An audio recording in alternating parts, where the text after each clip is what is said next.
역사가 즐거워지는 시간, 라이크 역사 첫 번째 시간입니다. 교보문고 북뉴스 박수진이고요. 네, 저는 교보문고 북뉴스 윤태진입니다.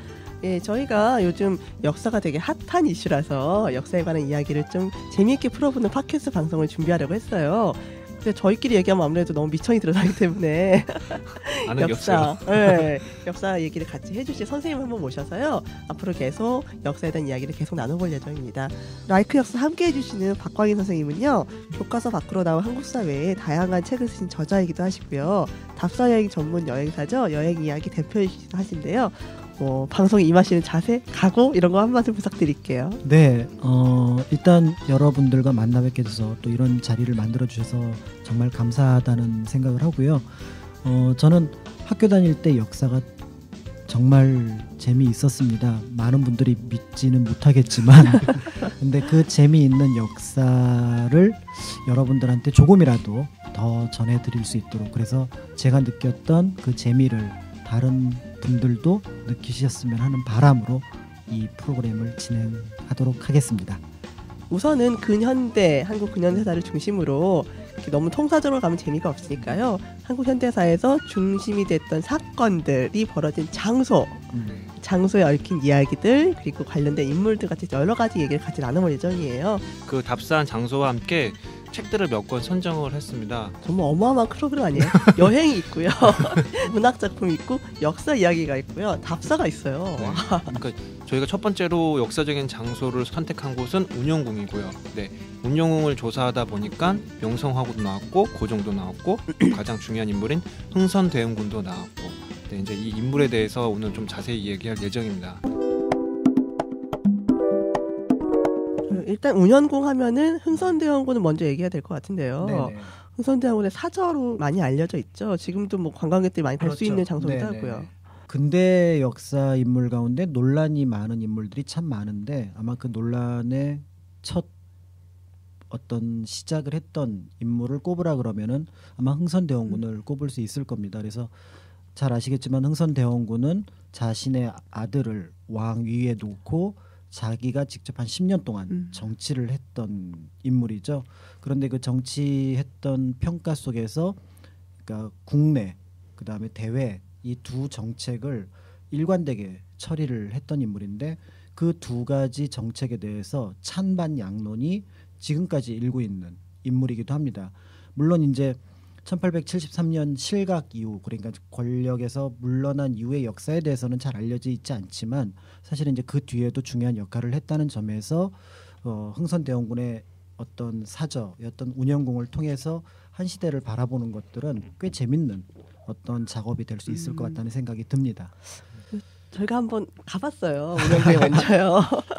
근데 아마 가보시면은 생각보다 규모가 좀 작아서 조금은 의외다라는 느낌을 가지실 수도 있을 것 같아요. 어떻게 보면 그 한 시대의 가장 큰 권력을 가진 사람의 집인데 갔더니 날씨가 춥긴 했지만 관광객이 저희 둘하고 중국인 관광객이 두 명만 있더라고요.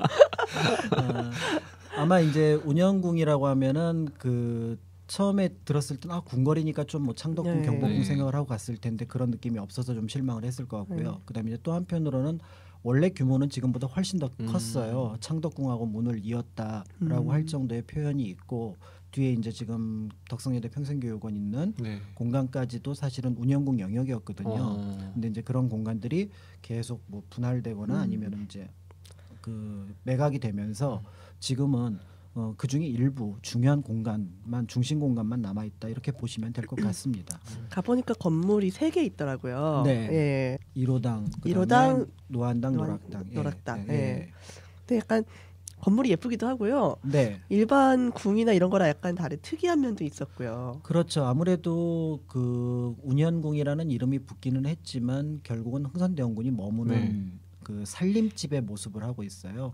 그런데 이제 흥선대원군은 또 한편으로 잘 아시겠지만 추사 김정희하고도 인연이 다 있고 그 스스로 상당히 뛰어난 예술가이기도 했잖아요. 그 나중에 이제 난을 석파란이라 그러면 상당히 유명한 그 당시 작품이기도 했으니까요. 그러니까 그런 눈을 가지고 있는 사람이 집을 지었으니까 그 집에 대한 것들의 어떤 평가는 그 당시 동시대여진 한옥 가운데는 꽤 수준이 높은 한옥으로 평가를 받죠. 그래서 운영궁에 답사를 가는 이유는 크게 두 가지라고 보통 얘기를 해요. 하나는 이제 흥선대원궁과 그 당시 어떤 정치 상황을 이해하기 위한 어떤 장소로서 의미가 있지만 또 한편으로는 한옥을 제대로 지은 한옥을 한국에서 볼 수 있는, 그러니까 서울에서 볼 수 있는 곳이 몇 군데 없는데 여기는 그래도 그런 한옥을 볼 수 있다. 그런 의미에서 사람들이 찾아가는 곳이기도 하죠.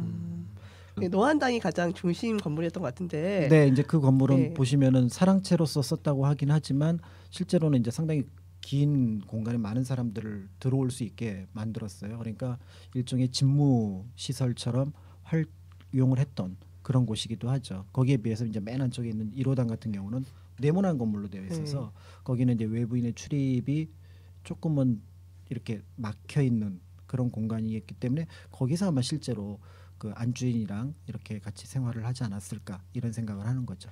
1호당 가만히 되게 특이한 구조더라고요. 이렇게 가운데 예. 네모나게 돼 있어서 가운데 중정이 있고 그렇죠. 그 외부에서는 들어갈 수가 없더라고요. 네네. 아무래도 이제 그 안채의 역할을 하다 보니까 외부의 시선을 막는다는 그런 의미도 포함이 되어 있었을 것 같아요. 그래서 사랑채와 안채가 사실은 뭐 살림집에서 보면은 남자의 거주 공간, 여자의 거주 공간이긴 하지만 이제 이 당시 운영궁에서는 요 공간은 생활 공간이고 요 공간은 어떤 정무, 정치를 봤던 그런 어떤 공간 이렇게 본다는 의미에서 아마 구조가 그렇게 나뉘었을 것으로 보여집니다. 그 뭐지 운영궁 가보니까요. 네, 건물치고 높다 이런 얘기 상당히 높아요. 네, 네. 보통 민가보다는 그 기단 부분을 높게 쌓아서 권위를 드러냈죠.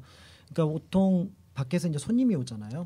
손님이 오면은 뭐 마루에 나가든 아니면 이제 뭐 누마루나 사랑 곳에서 만나서 이제 손님을 맞이하게 돼요. 보통 이제 주인이 마당으로 내려가는 경우는 별로 없어요. 네. 그러면 이제 딱 처음 인사를 하게 될 때 그 집의 높이가 이 주인하고 손님과의 관계를 설정을 하게 되는 거죠. 그러니까 이게 딱 이렇게 내려다 보면은 밑에서 네. 보게 되는 거죠. 그러니까 보통 서울에 있는 집들은 그렇게 높게 만드는 집이 없어요. 근데 지방에 가면은 이렇게 높아요. 왜냐하면 지방에서 그 주인을 맞이하러 오는 사람은 대개 아랫사람들이에요. 네. 뭐 소작을 하던 네, 사람이라든지 소작을 관리한 마름이라든지 이런 사람들이니까 주인으로 볼 때 당연히 내려다보는데 네. 서울에서는 사실은 수평관계인 경우가 많기 때문에 네. 그런 경우가 별로 없는데 여기는 상당히 높게 만들어놨죠. 그러니까 이거는 그 집주인이 그만큼 높은 권위를 가지고 있다는 뜻을 보여주는 그런 집의 모양이라고 볼 수가 있습니다. 거의 그래서 사람 키만큼 높이의 그렇죠. 건물이 있더라고요. 네, 이게 원래는 사랑채만 채용이 되는데 여기는 사랑채 안채 할 것 없이 네. 일정한 비율로 채용이 되어 있는 것을 볼 수가 있습니다. 다 이렇게 계단으로 올라가서 그렇죠. 거의 약간 높은 거의 머리 위에 다 건물이 있어. 그렇죠. 예. 예, 그러니까 이제 우리가 바라볼 때는 별 느낌이 없는데 아마 한 분이 이제 두 분이 답사를 가셨을 때 한 네. 분은 올라가고 한 분은 밑에서 네. 보면 그 느낌이 명확하게 드러나게 될 겁니다. 운영궁에 대해서 얘기한 책을 한번 또 언급을 해야 될 것 같아요. 그렇죠. 그래서 제가 그 운영궁에 언급한 책이 뭐가 있을까 해서 그냥 단순하게 검색창에 운영궁 치고 책 쳤어요. 그랬더니 이렇게 운영궁의 봄이란 책이 나오더라고요. 네. 김동인 작가님의 책인데 네. 근데 좀 되게 반전이 있는 게 운영궁은 정말 조금 나와요. 이 책이 거의 한 400페이지가 넘는데 네. 370페이지 이후에 이제 언급이 돼요. 이 책의 내용이 흥선궁 대원군이 되기 전까지 그 직전까지 얘기를 담은 책이거든요. 그렇죠. 조대비가 네, 정순하고. 네, 조대비가 흥성대원군이라는 이제 칭호를 이제 붙여주는 그런 대목이에요. 조대비하고 네. 그런 상황들을 이미 오랫동안 작업을 해왔는데, 그러니까 큰 아들을 올리지 않고 둘째 아들을 올린 이유를 여러 가지를 추정을 해요. 그런데 이제 가장 큰 이유는 뭐냐면은 이제 조대비가 수렴청정을 한다라는 것들이 있었는데 그 수렴청정을 하지만 그 수렴청정의 권한을 흥선대원군한테 넘겨주는 거예요. 그러니까 상당히 복잡한 구조죠. 네. 왕이 됐으면 왕이 해야 되지만 성인이 아니니까. 네. 그래서 그 당시 왕실의 가장 큰 어려였던 정순왕후가 이제 그 수렴청정을 해야 되는데 그 수렴청정의 이제 권한을 흥선대원군한테 넘겨주는 거죠. 그러니까 그래서. 첫째 아들은 나이가 많아서 그렇죠. 이미 20살이었으니까요. 바로 정권을 그러니까 정치를 할 수 있는 나이이기 때문에 그렇죠. 흥선대원군에게 넘기기 위해서 둘째 아들한테 이제 그거는 정확하게 뭐 이렇게 기록되어 있지는 않아요. 네. 그런데 이제 보통은 큰 아들보다는 둘째 아들이 좀 똑똑하고 큰 아들은 몸이 약하고 이제 이재명은 몸이 약하고 뭐 이런 얘기가 좀 들어있기는 해요. 네. 근데 그거는 아마 핑계일 가능성이 있고 네. 그렇게 해서 이제 둘째 아들 그때 이제 명복 나중에 제왕 이렇게 이름 바뀌는 고종이 이제 고종을 왕위에 올려놨을 때 이제 흥선대원군이 자신이 뜻했던 정치를 진행할 수 있는데 그게 그냥 이렇게 딱 왕이 올라갔다고 주는 게 아니라 그런 과정을 통해서 넘어오는 거죠. 이제 그렇기 때문에 자신은 이제 궁궐에는 들어가지 못한다는 걸 명백하게 알고 있었으니까 그 집무실로서 운영궁을 활용을 했던 거죠. 보통 소설이나 이런 데서는 흥선대원군을 되게 네. 멋있게 그리는 경우가 많더라고요. 네. 그 흥선대원군에 대한 평가가 상당히 어려운 이유는 그 우리가 흥선대원군이 있었던 시기에 어떤 그 정책 그 다음에 이제 국가의 어떤 지향점 이런 것들을 어떻게 보느냐에 따라 상당히 달라지죠. 아마 여기 두 분은 예전에 교과서에서 흥선대원군 하면 제일 먼저 배웠던 게 쇄국정책. 쇄국정책. 예. 네. 척합의. 네. 척합의. 네. 그러니까 그 당시는 쇄국정책 척합의 이런 게 왜 문제 배웠냐면은 별로 안 좋은 거예요. 네, 예. 맞아요. 나라가 그렇죠. 개방을 해야 되는데 지금도 무역이 중요하지만 대한민국은 무역 아니면 못 먹고 사는 나라니까 네. 그러니까 이제 쇄국한다는 게 말이 안 된다. 그다음에 일본이 1857년에 그 페리 제도개해서 65년에 그 메이지 유신까지 이어지는 과정이 급속도로 개방이 이루어졌는데 비해서 개방이 이루어지고 이제 그 개혁이 이루어졌는데 한국은 이루어지지 못하니까 결국 당한 거 아니냐? 이런 논리들이 거기에 적용이 되어 있었던 거죠. 그런데 여러분이 이제 졸업하고 나서 교과서가 바뀌었죠. 교과서에서 다루고 있는 내용은 뭐냐면은 흥선대원군의 국내 개혁 정치예요. 네. 그러니까 국내 개혁 정치는 뭐냐면 그 당시 양반들, 특히 세도 집권기를 중심으로 했던 양반들이 어떤 그 가지고 있던 문제점들을 흥선대원군이 하나씩 깨트려 나가는 작업들을 했던 거였죠.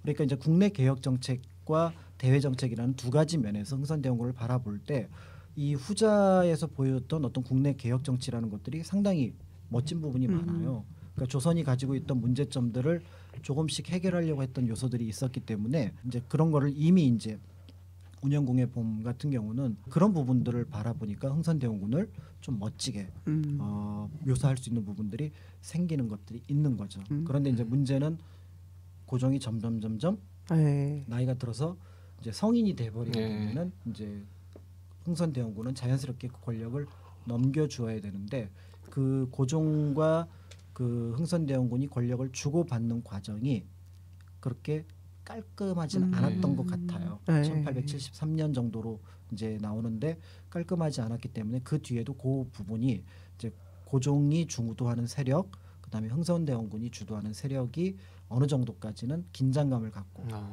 움직였을 걸로 보여지는 거죠. 그렇다면은 운영궁은 1873년 이후에도 상당히 중요한 권력의 중심지로서, 그러니까 경복궁, 창덕궁이 이제 고종의 영역이라면은 운영궁은 흥선대원군의 영역으로서 약간 부자지간이긴 하지만 권력의 긴장 관계를 갖고 있지 않았을까 그렇게 보여지는 거죠. 그러니까 문학 작품들에서는 약간 흥선대원을 개혁가로 보는 경우가 많더라고요. 그렇죠. 일단은 개혁의 의미는 뚜렷해요. 그 개혁이 개학이 됐을지 개선이 됐을지는 모르지만 그 전과는 다르게 나아가겠다는 것을 분명하게 했던 거는 뚜렷하죠. 다만 이제 대외 정책의 부분에 대해서는 상당한 논란의 여지가 지금도 있기는 해요. 그래서 1873년에 흥선대원군이 실각한 지 바로 얼마 안 돼서 1876년에 조일 수호조교, 그러니까 강화도 조약이라고 하는 그 개방 정책이 이루어지게 되잖아요. 근데 이제 교과서에서 배우셔서 잘 아시겠지만 강화도 조약은 일본에 대한 불평등 조약으로서 이제 한국이 식민지로 나아가게 되는 단초를 만들었다 이렇게 평가를 해요.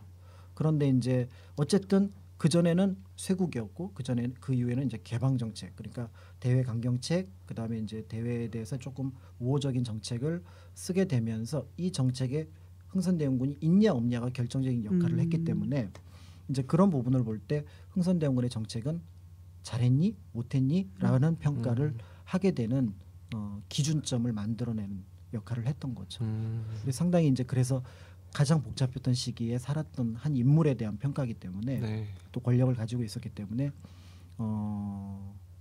조금은 많은 논란을 일으키는 인물이다라는 생각이 듭니다. 모순적인 인물인 것 같아요. 그러니까 대외적으로 이렇게 보수 강경파인데 네, 내내적으로는 개혁파 이렇게 되다 보니까 예. 그거는 아마 그 흥선대원군의 정치력의 표현이라고 봐야 될 것 같아요. 왜냐하면은 그 당시 조선 사회는 지금 한국 사회하고는 비교할 수 없을 정도로 일원화된 사회였어요. 일원화는 뭐냐면은 양반 사대부들이 중시하는 성리학에 입각한 모든 사상이 왕에서부터 백성들까지 들어가 있어요. 그런데 가장 큰 문제를 일으키는 존재가 누구였냐면 양반이라고 하는 거예요. 네. 이미 양반의 숫자가 어마어마하게 늘어났는데 그들이 세금도 내지 않고 자신의 권력을 누리고 있기 때문에 국가를 재건하기 위해서는 양반들이 가지고 있는 기득권을 무너뜨려야 된다고 봤던 거죠. 그러니까 양반의 기득권을 무너뜨린다는 관점에서 보면은 농민이나 또 뭐 일부 이제 왕실 세력이나 이런 사람들의 지지를 받아낼 수 있잖아요. 그런데 만약에 대외 개방 정책이라는 면은 그 위에서부터 밑에까지 모두 성리학에 입각해서 봤을 때 대외 개방이라는 거는 말이 안 되는 정책이거든요. 그렇게 되면은 대원군이 국내에서 실시했던 개혁 정책 전반이 공격받을 가능성이 있다는 거죠. 그러니까 대외 정책에서는 너희들이 그리고 우리 조선 사람들이 생각하는 것과 나 똑같다. 그러니까 대외 정책에서는 강경책을 쓰겠다. 일본이 됐던 뭐 프랑스가 됐던 미국이 됐던 막겠다. 그러니까 이쪽의 공격의 빌미를 만들어내지 않게 해서 대외 강경책들을 썼던 면이 있다라는 정치적인 면에서. 그러니까 이제 그 힘으로 양반들에게 이제 호포제라든지 사창제라든지 이런 거를 강요해가지고 양반들의 기득권을 빼내려고 했던 거였죠. 그러니까 이 양반들이 당하면서 반발을 많이 했지만 그 반발이 흥선대원군 한 명이 딱 왕 정치에 올라갔다고 그게 바뀐다라는 게 어렵다라는 건 다 아시잖아요. 그쵸. 예, 그런 면에서 볼 때 그럼에도 그게 10년 동안 일관되게 지속될 수 있었던 거는 그 대외 정책의 영향력이 상당히 있었다는 거죠. 근데 만약에 그때 흥선대원군이 정치적인 면에서만 볼 때 역사적인 면에 자체로 정치적인 면에서 볼 때 만약에 문을 열었다 하면은 바로 그 공격으로 무너졌을 겁니다. 어쩔 수 없었던 그럴 선택이었던 수 거네요. 있겠죠. 네, 그러니까 이제 그가 정치적인 어떤 그러니까 포인트는 대외가 아니라 대내 정치였다라는 것을 추정할 수 있게 하는 거죠. 그러니까 대외 정책을 만들기 위해서 대내 정책을 바꾸는 방법이 있고 대내 개혁을 하기 위해서 대외 정책을 손을 보는 방법이 있는데 흥선대원군의 중심추는 대내 국내 정치에 있었고 그거를 이제 대외의 어떤 정책에 이제 그 파생되는 그러니까 보완할 수 있는 방향으로 이끌어갔다 이렇게 봐야 될 것 같아요. 일본하고 비교해 볼 수 있을까요? 일본의 뭐 메이지 유신이라든가 네. 그런 개항하고는 비교를 해볼 수 있을까요? 그러니까 일본의 메이지 유신하고 비슷한 점이 딱 하나 있어요. 그건 뭐냐면 존왕, 일본 말로는 손노라고 하는 건데 그 왕을 중심으로 세우겠다라는 거는 일본하고 조선의 상황이 거의 비슷하다고 보시면 돼요. 그 왜냐하면 일본은 근데 독특한 구조가 뭐냐면은 그 당시 천황 일왕이라고 하죠. 일왕의 세력이 권한이 거의 없었고 그 막부 그러니까 쇼군 장군이 권력을 가지고 있었어요. 그러니까 이 쇼군을 무너뜨리기 위한 도구로 왕을 중심에 세운다 이런 생각을 했었던 거죠. 그러니까 이런 이론을 내세울 수가 있었는데 이제 그 흥선대원군은 그 중간에 있는 그 세도가들을 무너뜨리기 위해서 왕을 중심으로 세운다. 그래서 경복궁을 중건한 가장 큰 이유가 왕권 강화라는 목적하고 그다음에 비변사 철폐라든지 이런 것들은 왕권 강화하고 가장 큰 관련이 있거든요. 그런데 이제 그 후속 정책으로 들어갔던 부분들이 그 실제로 그 모든 정권을 장악할 정도로 그러니까 막부가 가지고 있었던 정권을 장악할 정도로 사스마나 조슈에 있었던 그 수많은 그 메이지 유신의 세력가들이 중앙 정부를 점령했다라는 차원에서 그 정책을 펼치기가 편했다면은 그 흥선대원군은 그 혼자 올라가 가지고 자신의 어떤 동조 세력을 끌어들여야 되는 부분들도 있었고 또 지향점이 이 메이지 유신의 결정적인 계기는 뭐냐면은 미국에게 무릎을 꿇었다라는 것들을 극복하겠다는 목적이 상당히 컸다라는 거죠. 그러니까 저들을 배우겠다. 저들이 어떻게 힘이 강해졌지? 이런 것들이 상당히 강했기 때문에 메이지 유신 전 단계에 뭐가 있었냐면은 메이지 유신을 일으켰던 주역들이 2년 동안이나 전 세계를 돌아다니며 그래서 미국, 영국, 프랑스, 독일, 그 당시 프로이센 이런 나라들의 모든 발전한 모습들의 취합점들을 가지고 새 정부를 꾸리는 데 비해서 흥선대원군은 복고적인 그러니까 거의 뭐 세종 때나 정조 때의 네. 느낌과 같은 그런 어떤 복고적인 정치를 취했다는 게 똑같이 왕을 중심으로 하는데 달랐다는 거죠. 그래서 여기는 입헌군 주제였고요. 네. 네. 여기는 그런 거 없이 그냥 왕권 강화. 음. 그러니까 입헌군 주제와 왕권 강화는 느낌이 확 다르잖아요. 네. 확 다르기 때문에 이 다른 느낌들이 고스란히 두 어떤 개혁 정책의 상황 변화로 나타나게 되는 거죠. 그래서 얘는 결국은 외교 정책으로 바로 연결이 되는 데 비해서 여기서는 외교 정책에서는 미봉책으로 일단 막아놓고 일단 보자. 막아놓자. 네. 라고밖에 볼 수가 없었던 거였고 그때 막지 않았더라면 더 위험한 상황도 벌어졌을 가능성도 있죠. 조선 정부는 어떤 주도 세력이 없었던 네. 상황이었고 상당히 긴장감을 갖고 끌어가던 그런 상황이었기 때문에 어려웠다고 볼 수가 있는 거죠. 어떻게 보면 그 흥선대원군이 그런 외척 세력들을 네. 처단하고 자기가 올라온 건데 네, 그럼 흥선대원군도 자기 세력이 있어야 될 거 아니에요. 그렇죠. 흥선대원군의 세력이라고 하면 딱히 떠오르는 사람이 없는 것 같아요. 근데 그렇죠. 그러니까 흥선대원군이 자신의 세력을 만들어내는데 일정한 부분은 어려움을 겪었던 게 분명합니다. 그래서 흥선대원군은 그때 시세에 맞게 자신의 세력을 만들어갔다고 보시면 돼요. 그러니까 좋게 얘기하면은 굳이 자신의 세력을 만들지 않았어요. 예를 들어서 네. 안동김씨를 처단한다고 얘기를 했지만 상당수의 안동김씨를 그대로 씁니다. 네. 예, 그 다음에 또 자기 처갓집이기도 하고 며느리의 처갓집이기도 한 민씨 세력들의 네. 일부를 또 쓰기도 하고요. 음. 또 이제 신흥 그 다음에 이제 개화 세력이라고 할 수 있는 박규수라든지 이런 사람들의 세력도 일정하게 자신의 세력으로 넣고 진행을 하게 되죠. 그러니까 여기는 어떤 자신의 세력을 가지고 움직였다기보다는 그때 정치 상황에 맞게끔 필요한 사람들을 네. 이제 쓰는 방식으로 했던 거였죠. 그런데 이제 그 상황이 정권에 있을 때는 그 소위 말하는 넓은 의미의 탕평책이 되는데 네. 73년 이후에 실각한 이후로는 자신이 그때 필요한 세력에 이제 흥선대원군이 그 연결을 하게 돼요. 그러니까 어떨 때는 99인들하고 연결을 하고 이모군란때. 네. 네. 아. 네. 그 다음에 이제 한참 뒤에 얘기긴 하지만 을미사변 때는 또 일본군하고 연결됐다는 그 어떤 그러니까 이용당했다라고 지금은 많이 보고 있는데 그거를 거꾸로 또 흥선대원군도 활용을 하려고 하지 않았을까라는 생각을 가질 정도로 여러 세력하고 서로 연결이 되어 있다라는 그런 면들이 있는 것 같아요. 흥선대원군이 인간관계가 그 좀 되게 재밌더라고요. 이하응이 흥선대원군이 될 수 있었던 것도 그런 이제 옛날부터의 그런 정치적인 네. 그런 인간관계를 다져놓은 것 때문에 된 것 같다는 게 이 책에 또 묘사가 되더라고요. 네.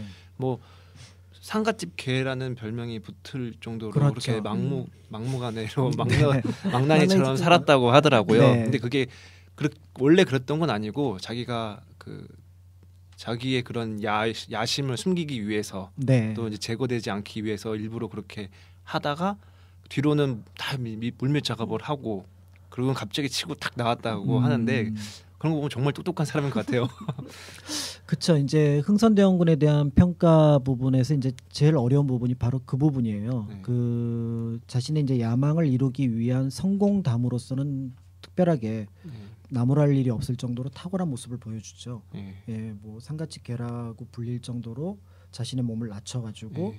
자신이 목적하는 부분들을 이뤄내려고 했잖아요.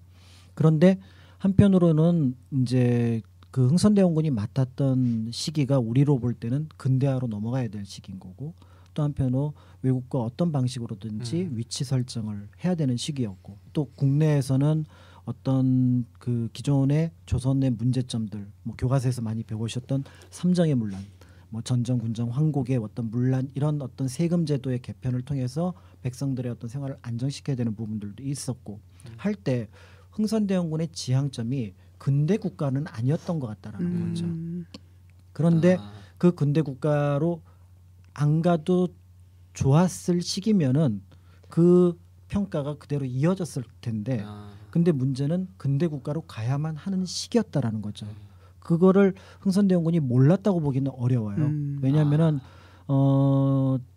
이미 1, 2차 아편 전쟁이 중국에서 벌어졌던 시기였고요. 그다음에 일본에서는 메이지 유신이 벌어지는 상황들인데 거기에 대한 정보를 거의 갖고 있지 못했기는 했지만 그런 어떤 것들을 좀 파악을 하려고 했던 것 같다는 느낌이 드는데 그런 부분에서 정치의 어떤 의도와 그다음에 노력은 탁월했지만 한편으로는 정보력이라든지 그 정보를 통해서 비전을 세우는 데에서는 상당한 약점을 갖고 있지 않은가 그런 생각을 하게 됩니다. 그래서 그건 단순하게 이제 흥선대원군의 문제가 아니라 그 당시 조선 사회가 가지고 있었던 정보력의 문제라고 봐야 될 것 같아요. 그래서 일본과의 관계 설정을 어떤 방식으로든지 그때 좀 깔끔하게 마무리를 하지 못한 상황이 결국은 1876년에 강화도 조약이라고 하는 조금은 부정적인 상황으로 만들어졌다고 봐야 될 것 같아요. 그래서 물론 흥선대원군이 그 많은 고민을 했겠죠. 네. 개혁, 개방, 쇄국, 대외 강경책 어떤 걸까?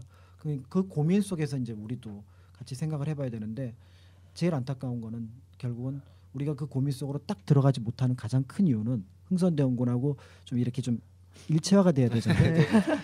가장 큰 고민 그 일체화되지 못하는 이유는 우리는 그 이후 정보를 그렇죠. 알고 있다는 점이죠. 근데 흥선대원군에게 우리가 그 이후에 벌어졌던 정도의 정보를 알고 있었다면은 어땠을까라고 상상은 하지만 흥선대원군이 그런 정보를 갖고 있지 못했을 가능성이 많다는데 어떤 부분에서 한계가 있지 않을까 그런 생각이 듭니다. 흥선대원군이 만약 내가 흥선대원군이었으면 어떻게 했을까라고 한번 생각을 해보니까 이렇게 우리가 쇄국 정책이라 막 이렇게 얘기를 하잖아요. 뭐 개화를 하지 않았다. 그래서 뭐 되게 비판을 하는 그런 목소리가 있는데 지금이야 이제 막 개방 개화가 당연시 되는 거니까 우리는 그렇게 좀 안 좋게 받아들일 수 있지만 그 당시에 그렇게 막 되게 폐쇄적인 국가였는데 만약에 나한테 개방을 하라고 막 이렇게 언급한다면 저 같아도 좀 약간 나는 걱정도 되고 무서울 것 같기도 하거든요. 그러니까 이제 그게 참 그 한 나라의 지도자가 갖춰야 될 덕목으로서 어려운 부분인 거예요. 한 나라의 지도자가 의지와 노력만으로 되지 않는다라는 것을 보여준 그런 예라고 될 것 같은데 흥선대원군의 처지로 다시 한번 들어가 보면은 대외 강경책은 너무나 당연했던 거예요. 왜냐하면은 그 당시 제국주의가 보여줬던 모습들은 일단 침략의 요소가 대단히 강했어요.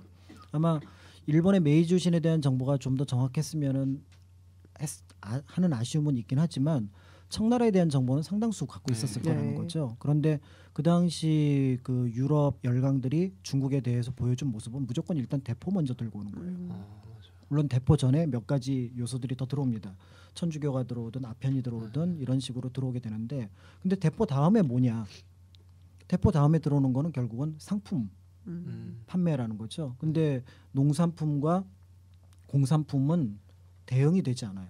우리가 FTA를 할 때 항상 문제가 되는 거는 공산품은 문제가 되지 않아요. 근데 이 농산품이에요. 이 농산품은 생산량이 뭐 이게 이제 부가가치가 높다 그래서 내년에 그럼 1.5배를 생산해 볼까 이게 안 되는 거잖아요. 그렇다고 그거를 또 마냥 갖고만 있을 수도 없는 건데 이제 그런 상황이었는데 그 당시 뭐 잘 아시겠지만 병인 양요 당시에 로즈 제독이 들어왔을 때 통상을 얘기를 했지만 이미 이제 병인 박해와 관련된 부분들에 대한 보복의 의미도 있었고요. 그다음에 이제 그들이 양화진까지 들어와 가지고 결국은 모든 상황들 어떤 군사적인 상황을 탐지하고 갔잖아요. 그다음에 그 같은 해에 평양에서 제너럴 자모노 사건이 일어나요. 통상이라고 하는데 얘는 상선이에요. 상선인데 군함도 아닌데 와서 무기를 싣고 와가지고 그 평양 시내에서 난동을 부렸단 말이죠. 물론 걔네들이 이제 불태워지긴 했지만 또 그게 이제 계기가 돼서 신미양요가 일어났죠. 그럼 흥선대원군이 볼 때 서양 애들이라는 애가 도대체 뭔가 쟤네들하고 뭔가 이렇게 손을 잡는 순간 일단 싸워야 돼. 싸워야 된다라는 것도 있지만 뭔가 이놈들은 다 뺏어가는구나. 뺏어갈 거. 왜 장사를 하러 왔는데 상인이 먼저 오는 게 아니라 군인이 먼저 오지? 이런 생각을 했다는 거죠. 그다음에 이제 일본하고 그 서양 사람들을 같이 봤을 가능성이 상당히 있는 게 그 당시 이제 그 교과서에 보면은 외국 서양배를 이양선이라고 그러잖아요. 네. 모양이 독특하게 생긴 서양배 이런 네. 뜻인데 그 이양선에 서양배가 갑자기 조선에 못 들어와요. 그러면은 그 조선의 상황들을 알 수 있는 누군가를 태우잖아요. 예. 그 태우는 게 대백이 일본 사람이라는 거예요. 아. 딱 앞답이네. 보면 진짜. 딱 보면은 그러니까 이제 그 아. 각 그 관청에서 이제 그 이양선에 대한 보고서가 네. 서울로 올라간다는 거죠. 올라갔는데 가만히 보면은 저게 서양배인데 가만히 보니까 동양애가 타고 있어요. 네. 근데 동양애인데 왜 한국 사람은 딱 보면 저 사람이 중국 사람이야, 일본 이런 사람인지 사람인지 알죠. 그냥 네. 짐작을 하잖아요. 일본 사람 같은데 서양 그 네. 옷을 입고 있는 거예요. 이제 그런 정보가 올라가면은 그러면 일본도 서양의 앞잡이네. 그러니까 저희가 이제 흥선대원군 상황으로 돌아가서 조선 정부의 어떤 관료가 됐다고 생각을 해보면은 어떻게 해야 되지? 그런데 이제 결정적인 상황이 있죠. 1868년에 있었던 오페르트 도굴 사건. 아, 예. 네. 예, 이제 그 병인양요와 신미양요 중간에 있었던 사건인데 이때 이제 그 1868년에 자기 아버지 무덤을 한 상인이 와서 그것도 이제 천주교도들이 아마 앞에 서서 이제 그걸 제시를 했을 것 같아요. 그러면서 자기 아버지 무덤 그 당시 왕보다 권력이 강한 네. 자기 아버지 무덤을 네. 파가지고 그 시신을 가지고 협상을 하려고 했다. 이건 용납할 수가 없는 거죠. 이제 이런 여러 가지 복합적인 요소들이 결국은 척합이 네. 대외 강경책이라는 면에서 섰을 것 같다는 생각이 드는 거죠. 그러니까 통상할 자신이 없기도 했지만 그 당시 정보들을 보면은 흥선대원군으로서는 선택지가 많지 않았을 것 같다라는 생각을 하게 되는 겁니다. 어떻게 보면 그리고 그런 흥선대원군의 그런 척화 이런 쇄국 정책이 당시 백성들에게도 오히려 더 먹혀들었을 것 같아요. 그렇죠. 그러니까 이제 국내 개혁 정책을 상당수 밀어붙이는 힘으로써 그 대외 강경책은 꽤 의미 있는 정치적인 어떤 조처였다고 볼 수가 있는 거고요. 우연이지만 어쨌든 병인 신미양요 때 또 격퇴를 하죠. 네. 네. 예, 그러니까 병인양요 때 신미양요 때 그런 격퇴를 했던 것들이 그 흥선대원군이 이제 집권하고 몇 년 뒤, 그러니까 한 3년 그다음에 한 8년 뭐 이렇게 뒤에 일이긴 한데 그런 것들이 나름 자기는 이제 결실을 봤다고 좀 생각을 하는 부분도 있는 거고요. 알고 보니 근거 없는 자신감으로 들었지만 그렇죠. 지금까지 이 얘기가 흥선대원군이 집권한 10년 사이에 다 있었던 얘기예요. 그렇죠. 이제 흥선대원군의 집권 시기는 횟수로 보면 1863년부터 73년이에요. 네.